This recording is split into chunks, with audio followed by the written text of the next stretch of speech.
When we think about ultimate power, we usually picture some kind of world-shattering battle. But today, we're going to dive into a character whose biggest fight is happening entirely inside his own head.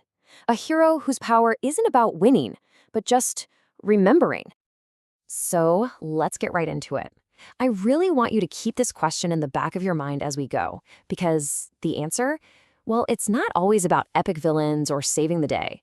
Sometimes the cost is something way, way deeper. All right, so to really get what makes Suero so unique, we first got to look at the kinds of overpowered heroes we're all used to. And don't get me wrong, they're awesome, but they tend to fall into a few familiar buckets. On one hand, you've got the satirist. Think Saitama from One Punch Man.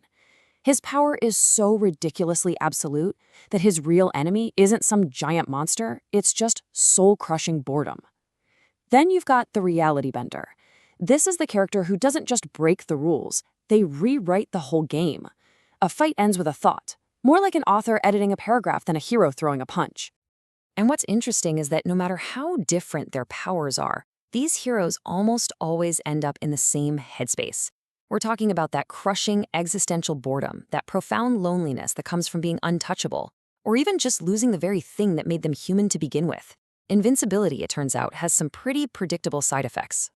Okay, so now that we've set the stage, let's throw a real wrench in the works. Let's talk about a character who just shatters this mold. Someone whose power isn't a weapon or a tool or even a joke, but an inescapable, never-ending job. And that brings us to Suero. This is a being who doesn't just bend the rules of the overpowered hero genre, he completely redefines it from the ground up. These are Suero's own words, and honestly, they tell you almost everything you need to know. He doesn't call himself a warrior or a king or a god. He's just the heir. Something passive, something that's just there, observing. And here's the core of it all. Suero wasn't made to fight wars. He was a human who was transformed into a living time capsule. His entire purpose was to archive the whole human experience, every single memory, every thought, every feeling, from every person who ever lived. He's literally a walking, talking library for a species that's already gone. And this is where his story takes such a dramatic turn away from everyone else. See, for Suero, his god-tier abilities, they're not a gift, they're not a blessing. They are the bars of his own personal cage. Let's really break this down. A normal hero uses infinite power to, well, win. Suero's power, the equalizer, just forces him to become a perfect mirror to whatever cosmic nightmare he runs into. A hero uses omniscience to find a weak spot. Suero's omniscience forces him to live inside every human tragedy, every failure, every moment of pain, all at once for all time. Other heroes warp reality to win a fight.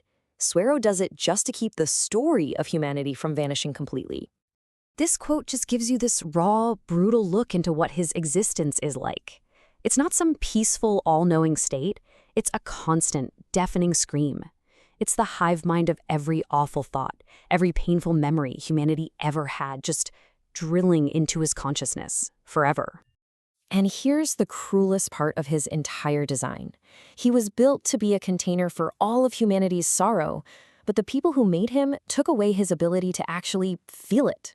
He's carrying an ocean of grief inside him, but he can't even shed a single tear. So, what does the world even look like for a being like this? If you're the last library in existence, where do you go? The short answer is he doesn't go anywhere. Or maybe he goes everywhere. It's a journey without a destination, just this endless drift through a universe that's not just empty, but completely indifferent to his existence. It's one thing to talk about a meaningless infinity, right? But what does that actually feel like? What is the texture of that kind of solitude? Well, his world is basically a landscape of pure cosmic horror. We're talking structures so massive they make galaxies look small. He's wandering through a dead game of a universe, and the only other players are the ghosts of humanity in his head. And unlike a Lovecraftian character who goes insane after seeing a tiny piece of the truth, Suero is the entire horrible truth, and he's forced to live it every single second.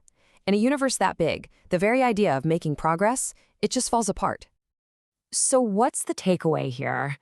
All of this leads us to the fundamental weight he carries. the thing that truly defines him.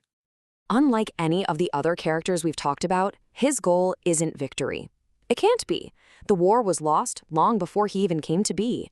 His purpose is simply to keep going, to carry the memory of humanity forward, even when the universe itself is saying that everything should decay and be forgotten. His perspective is just so tragic. After containing every life, every struggle, every single scream, the only thing he's ever seen bring any kind of peace is death. To him, death isn't the enemy. It's the final quiet release from the burden of being alive. And that's really the bottom line. In a genre that's just jam-packed with heroes who are defined by their power to beat other people, Suero is defined by his power to simply endure the weight of everyone. His strength isn't about winning, it's about not breaking. So let's circle all the way back to that question from the beginning. What is the true cost of ultimate power? For Suero, it wasn't losing his humanity, but the burden of being its final, lonely vessel. And it leaves us with this thought. In a universe that's desperately trying to forget, what if the greatest, most powerful act of heroism isn't to win a fight, but just to remember?